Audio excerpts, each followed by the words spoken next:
Violette woke up at 5:30 a.m. to her alarm and a strange, unfamiliar feeling, anticipation. Not the dread-filled kind she usually felt on work mornings, the anticipation of criticism from her father, conflicts with Marcus, another day of proving herself to people who'd already decided she wasn't enough. This was different. This was the good kind. Today had possibilities. Today something was going to change. She went through her morning routine with more care than usual. Shower at the perfect temperature. Hair blown out and styled instead of just pulled back into her standard severe bun. She left it down today, falling past her shoulders in dark waves. Makeup applied with actual attention instead of rushed efficiency. And her outfit, a charcoal gray suit, perfectly tailored, but paired with a deep emerald silk blouse that brought out the gray in her eyes. Professional but softer somehow. Powerful but approachable. She looked at herself in the bathroom mirror and barely recognized the woman staring back. She looked happy. Or at least on her way to happy. The note was still taped to the corner of the mirror. "You're stronger than you think." A neighbor. Tonight she'd find out who wrote it. Tonight everything would change. The day at work was, against all odds, actually good. Her morning meeting with the Asia-Pacific team went smoothly. The Singapore numbers were improving, her timeline was proving correct, and even Marcus had to admit grudgingly that her conservative approach was paying off. At 10:30 a.m., her assistant Emma stuck her head in Violette's office. "Your father wants to see you." Violette's stomach clenched, the Pavlovian response to being summoned to Augustus's office. Did he say what about? "Nope. Just said to come up when you have a minute." But he didn't sound angry. He sounded, I don't know, almost pleasant. Pleasant, Augustus Westbrook. Those two concepts didn't usually coexist. Violette saved her work, straightened her blouse, and took the elevator to the executive floor. Her father's office door was open. He was standing at his window, hands clasped behind his back, looking out at Manhattan like he owned it. Which in some ways he did. You wanted to see me? Augustus turned and smiled. Actually smiled. Not the tight professional smile he gave board members or the cold smile he gave Harrison when he was pretending to be proud. An actual, genuine smile. "Come in. Sit, please." Violette sat, feeling like she'd walked into an alternate universe. Augustus sat across from her, not behind his desk, another unprecedented move, and leaned forward with his elbows on his knees. "I owe you an apology." Violette blinked. I'm sorry, what? "I've been too hard on you lately. The Paris project, the Singapore timeline, Sunday dinner. I've been pushing you when I should have been supporting you." Who are you and what have you done with my father? Augustus laughed, an actual laugh, warm and startling. "I'm serious. Your mother and I had a long conversation this week. About you. About how we've been treating you. And she's right. We've been unfair." Violette sat very still, waiting for the other shoe to drop. "The Singapore project is performing exactly as you predicted. Your analysis was correct. Marcus's push for faster expansion would have cost us millions, and I should have trusted your judgment from the start.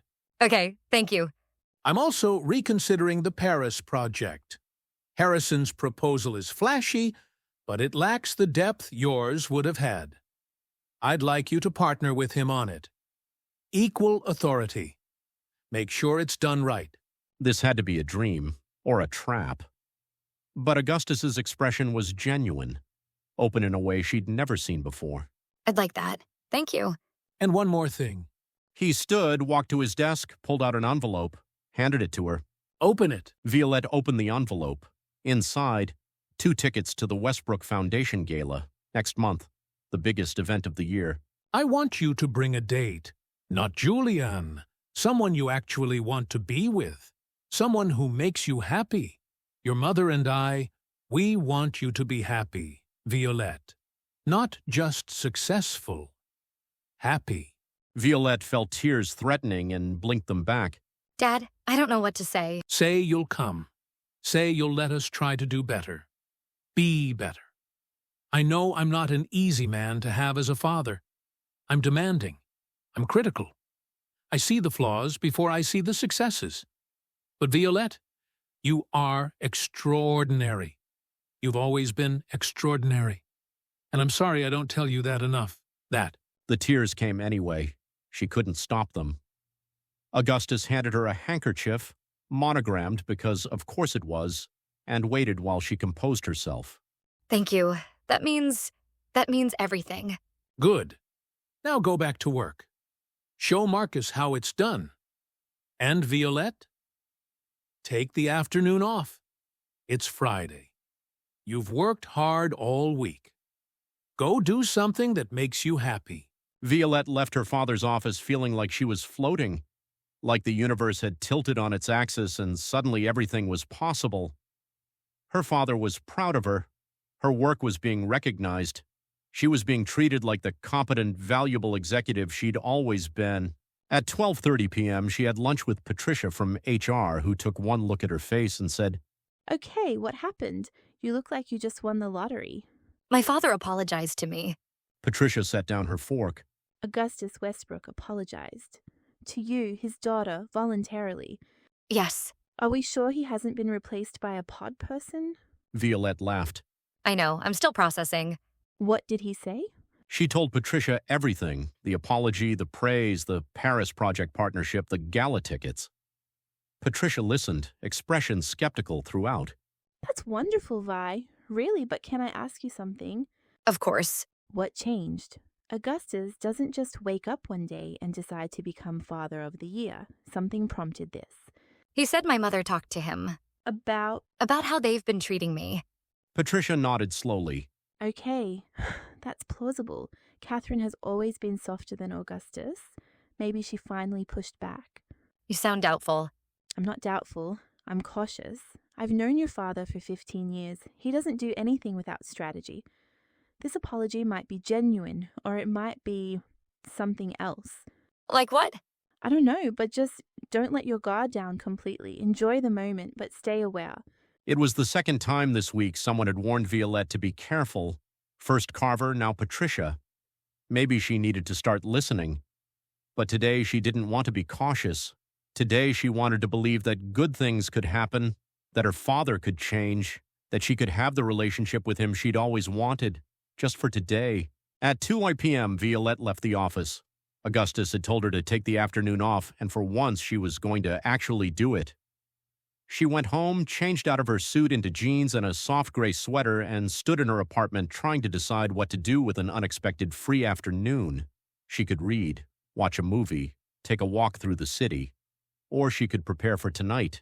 Tonight when she'd accidentally lock herself out. Tonight when she'd knock on Foray's door. Tonight when she'd finally meet the man who might have left her the note. At 6:47 p.m., Violette stood in her apartment, staring at her door, and went over the plan one more time. She'd leave her apartment, letting the door close behind her without her keys. She'd realize she was locked out. She'd knock on neighbors' doors, asking if anyone had seen her spare key, which didn't exist, but they wouldn't know that. She'd eventually knock on 4A, and Sloane would arrive at 7:30 p.m. with a spare key to let her back in. Simple, natural. Totally not premeditated at all. Violette took a deep breath, grabbed her phone, but purposefully left her keys on the kitchen counter and opened her door. Stepped into the hallway, let the door close behind her with a final, decisive click, and stood there for a moment, staring at her closed door, committed now. No turning back. She walked down the hallway to 4C and knocked. Mrs. Habersham answered, sharp eyes taking in Violette's casual clothes and keyless state immediately. Locked out, dear? Yes. I'm so sorry to bother you. I don't suppose you've seen my keys anywhere? I thought maybe I'd dropped them in the hallway earlier. I haven't seen any keys, but you're welcome to wait in here while you call someone. Thank you, but I should check with the other neighbors first. See if anyone else saw anything. Mrs. Habersham's expression suggested she knew exactly what Violette was doing, but she just nodded. Good luck, dear. Next 4D, Maya answered, Zoe visible behind her at the stove. Violette, hi, come in. We're just starting dinner prep. Oh, are you okay? I locked myself out. Stupid, I know. I don't suppose either of you saw my keys anywhere? No, sorry. She glanced back at Zoe. Did you see keys in the hall? Nope. But hey, do you have a spare hidden anywhere? Under a mat or with a neighbor? I have a friend bringing one. She should be here in about 45 minutes. I just feel so silly. Don't. Everyone locks themselves out eventually. Want to wait in here? We're making pad thai. Actually, I should check with 4A first. See if maybe they saw something. Maya and Zoe exchanged a look that Violette couldn't quite read. Okay, good luck. Violette walked back down the hallway, stood in front of the door marked 4A. Her heart was hammering. This was it. She raised her hand and knocked, 3 firm raps, then waited. Silence.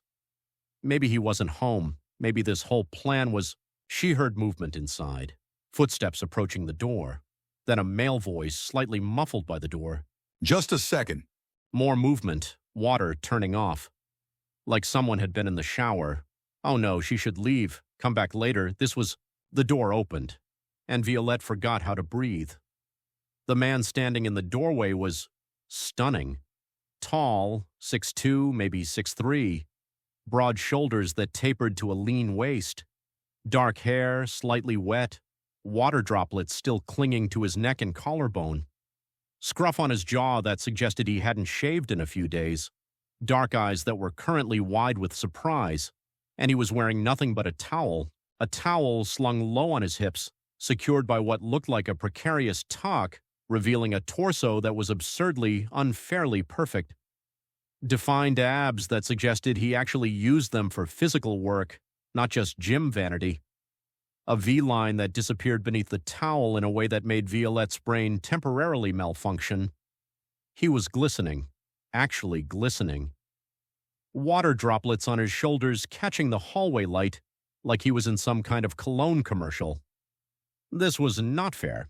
This was not how this was supposed to go. Hi, can I help you? Even his voice was unfair, deep, slightly rough, with a hint of confusion. Violette's mouth opened, closed, opened again. Words. She needed words.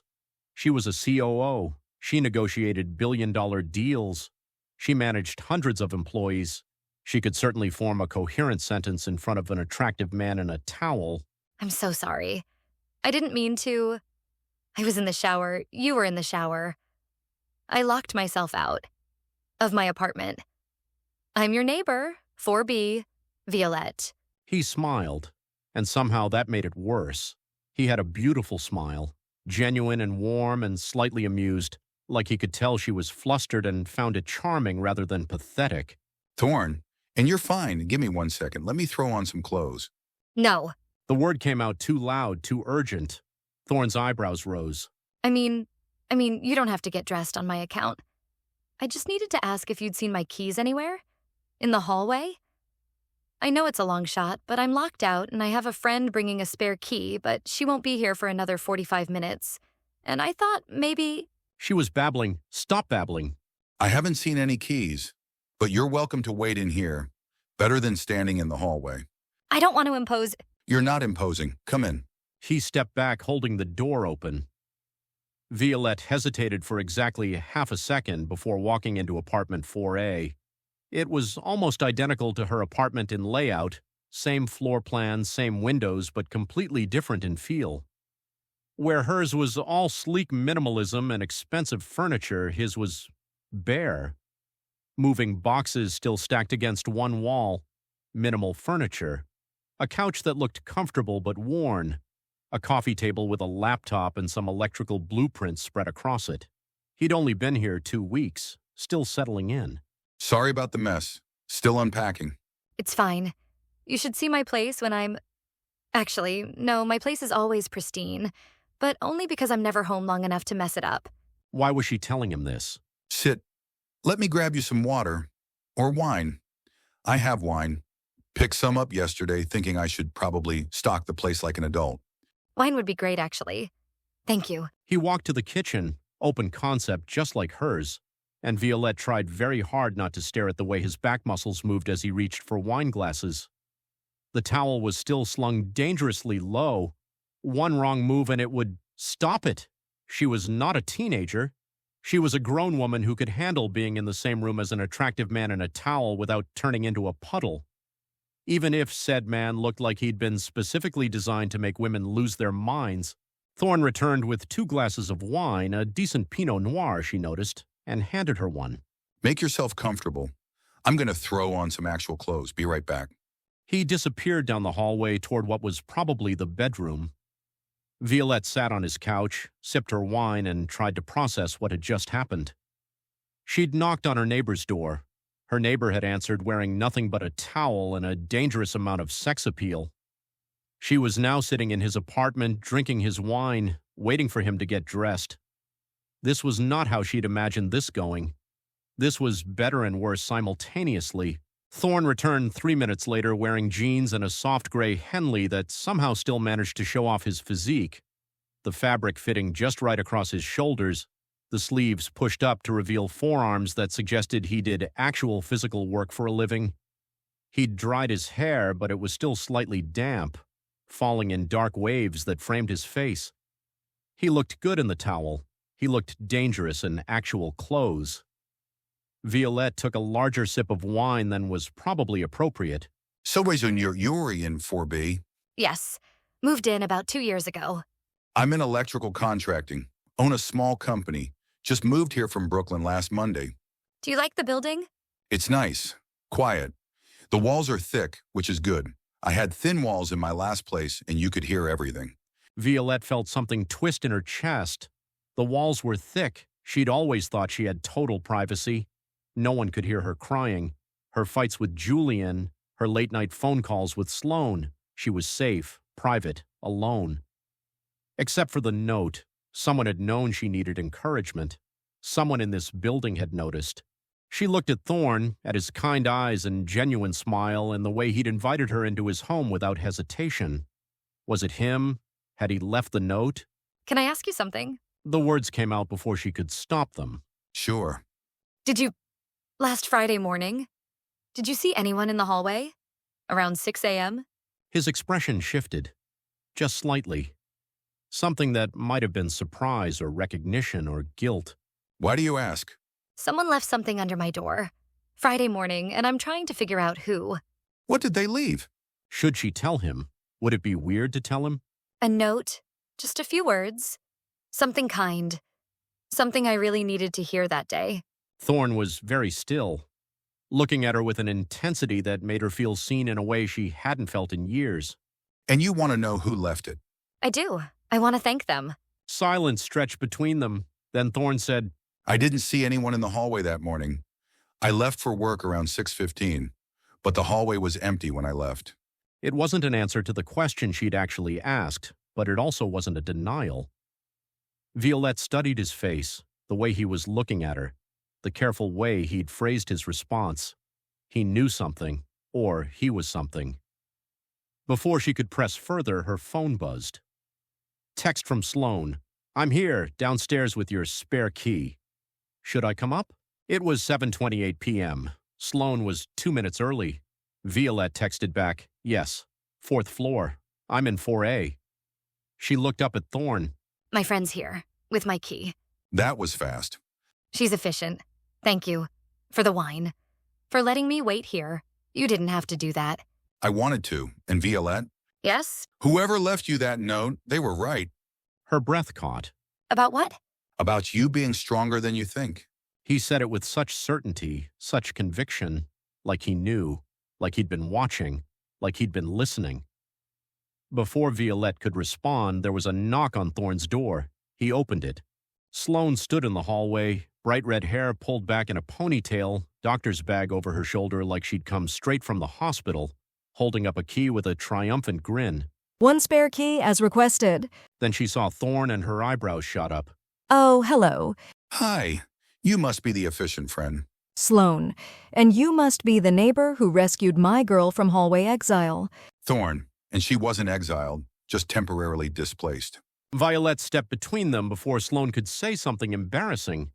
Thank you again, Thorne. For everything. Anytime. She walked into the hallway, Sloane following. The door to 4A closed behind them. Violette stood there for a moment, key in hand, heart pounding. So, that's the hot electrician? Apparently. Violette. He's gorgeous, like unfairly gorgeous. Did you see his forearms? Those are I do actual work for a living forearms. I noticed. And he invited you in, gave you wine. Waited with you. He was being neighborly. He was being interested. Trust me, I saw the way he looked at you. How did he look at me? Like you were the most fascinating person he'd met in years. Like he wanted to know everything about you. Like, Dovo ein draw. Sloane stopped, stared at Violette. Wait, did you ask him about the note? Sort of. What did he say? He said he didn't see anyone in the hallway that morning. But Sloane, the way he said it, the way he looked at me, I think it was him. Did he admit it? No. But when I was leaving, he said, "Whoever left you that note was right.